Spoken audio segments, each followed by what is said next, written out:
আসসালামু আলাইকুম। Hello viewers, আপনারা সবাই কেমন আছেন? আশা করি সবাই ভালো আছেন। তো শীতের বিকেলবেলা চলে আসলাম ছাদ বাগানে এসে কিছু কাজ করে নিলাম। তো 2 দিন যদি ছাদরা ঝাড়ু না দিই, ছাদের পাতালতা পরে ময়লা আবর্জনা জমে যায়। আর আজকে আমি বিশেষ মূল উদ্দেশ্য হচ্ছে আমি কতগুলা কাঠের গুঁড়া নিছি আর কতগুলা গোবর সার নিয়ে নিছি। এই মিক্স করে আমি এটা গ্লো ব্যাগ বানাইছি। গ্লো ব্যাগের ভিতরে আমি রেখে দিব। এর ভিতরে আমি যে গরম আসবে না, গরমের সময় আমি এর ভিতরে গাছ রোপণ করব। তো এখানে কিছু এলোমেলো হয়ে আছে, আমি সবগুলো এখন ঝাড়ু দিয়ে পরিষ্কার করে নিব। পরিষ্কার করে নিয়ে আমি চাউলের বস্তা কেটে যে গ্লো ব্যাগ তৈরি করছি, সেই গ্লো ব্যাগে এখন আমি মাটি তৈরি করব। তো ছাদে দেখুন কত ময়লা আবর্জনা জমে, কি অবস্থা। 2 দিন ঝাড়ু দেয়নি। আর এইগুলো কাঠের গুঁড়া আর গোবর সার দিয়ে যে মাটিগুলো আমি তৈরি করব, সেই মাটির ভিতরে এগুলো আমি দিয়ে দিব। এই দেখুন কি পাতালতা জমে আছে।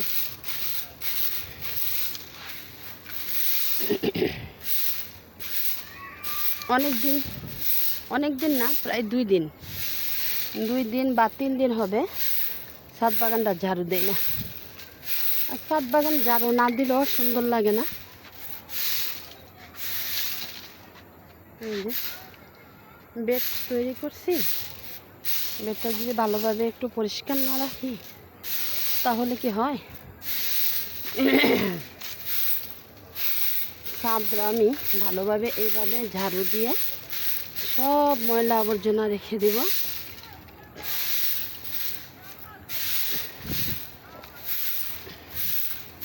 এই দেখুন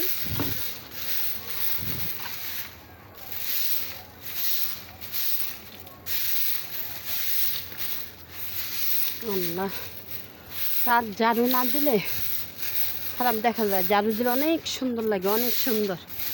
আর আমার ছাদ রয়েছে ছোট ছাদ। কিছুদিন পর ওই দিকে কাজ ধরবো, ওই চালটা উঠিয়ে ওইখানে ছাদ দিব 3টা পিলার দিয়ে। তারপর ওইখানে 2টা রুম উঠাইব। আর ওইখানে ছাদ দিলে উপরে আবার কিছু গাছ চলে যাবে। এখন আমি এইভাবে আমার ছোট্ট ছাদ বাগানে আমি ঝাড়ুটার দিয়ে, এই যে দেখুন কি সুন্দর হয়েছে। এখন কত সুন্দর না লাগতেছে ছাদ বাগানটা। এই যে দেখুন, এই যে। আর এইগুলো আমি মাটি তৈরি করব গাছ লাগানোর জন্য।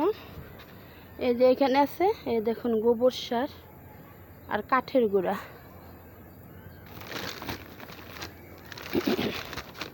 এটা আমি একটা চাউলের বস্তা দিয়ে বানাই নিছি।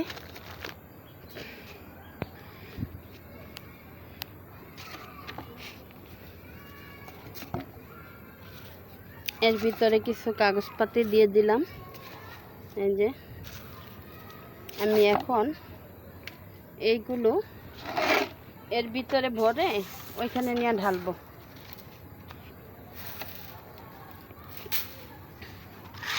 এগুলোর জন্য আমার ছাদ বাগানটা অনেকটা এলোমেলো হয়ে আছে, তাই আমি এগুলোকে এখন গ্লো ব্যাগে রেখে দিয়ে পানি ঢেলে দিব। তারপর এগুলো পচে 2-3 মাস পর একটা মাটি তৈরি হবে। আর সেই মাটির ভিতরে আপনি যেই কোনো গাছ রোপণ করবেন, সেই গাছই সুন্দরভাবে তৈরি হয়ে যাবে।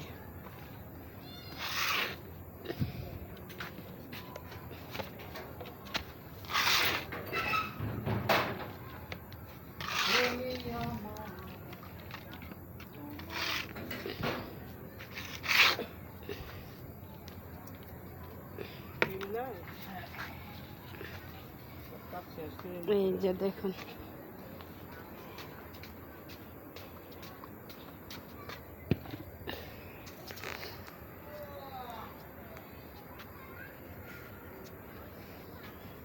এর ভিতরে এই মাটি, এই কাঠের গুঁড়াগুলো ঢেলে দিলাম।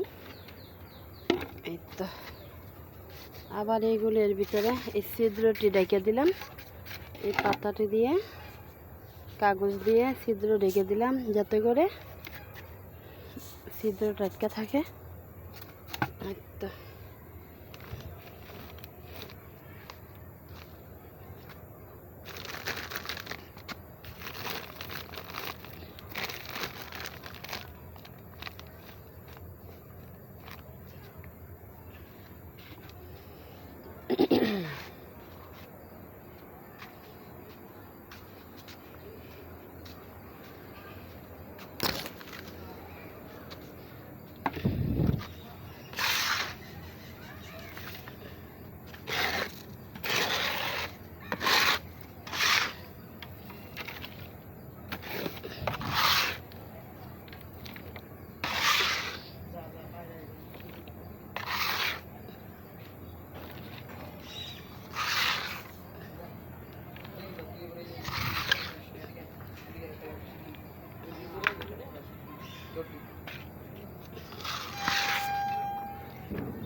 এই যে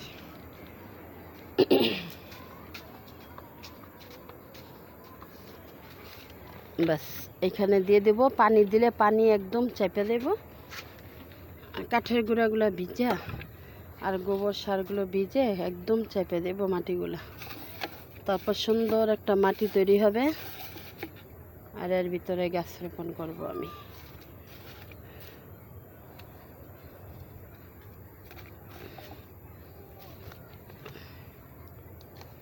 এখন এর ভিতরে পানি দিয়ে দিব।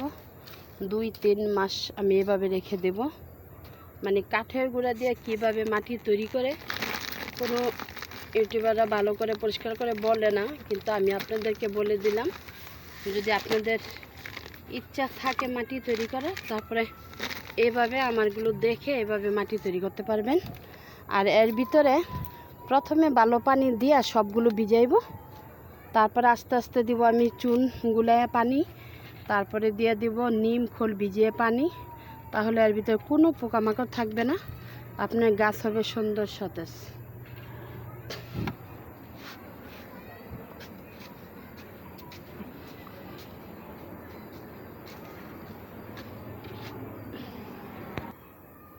তো ভাইয়েরা পুরা আমি এখন এই কাঠের গুঁড়াটির ভিতরে এভাবে পানি দিয়ে ভিজিয়ে দিব।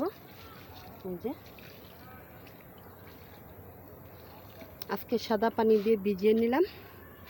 এই যে সাদা পানি। আর যখন সাদা পানি ভিজে যাবে তখন আমি আবার এর ভিতরে আস্তে আস্তে করে প্রতিদিন 1 মগ করে নিম খোলের পানি দিয়ে দিব। নিম খোলের পানি 10 দিন দিব। তারপরে দেব আবার 1 মগ করে চুন ভিজানো পানি, এভাবে দিয়ে দেব 5 দিন। মোট নিম খোল 10 দিন আর চুনের পানি দেব 5 দিন। এভাবে 15 দিন আমি পানিটা দিব। দিয়ে 1 মাস পরের ভিতরে আমি বিচি রোপণ করে দিব। এই দেখুন কত সুন্দর হয়েছে।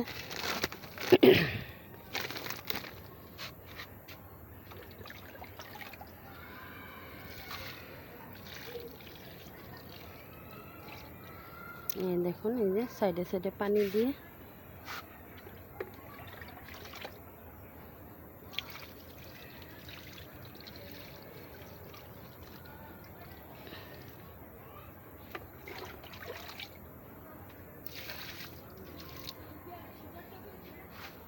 তো কাঠের গুঁড়া দিয়ে আর গোবর সার দিয়ে কীভাবে মাটি তৈরি করলাম সেটা আপনাদেরকে দেখিয়ে দিলাম। ভাইয়ারা আপুরা, যদি আপনাদের পছন্দ হয়, ভালো লাগে, আপনারাও এইভাবে মাটি তৈরি করে নেবেন। এর ভিতরে অনেক সুন্দর সবজি গাছ হয়, ফল গাছ হয়। প্রথমে সবজি গাছ করে নেবেন, যেমন লাউ, সিম বা যে কোনো একটা সবজি করে নেবেন এর ভিতরে। তার কয়েক মাস পর সবজি গাছটি যখন খাওয়া হবে সবজি, তখন এই গাছগুলো কেটে এর ভিতরে যে কোনো ফল গাছ লাগিয়ে দেবেন। খুব সুন্দর হবে, খুব সুন্দর হবে। তো আজকের জন্য আমি এখানে রেখে দিলাম। সবাই ভালো থাকবেন। ওকে, আল্লাহ হাফেজ।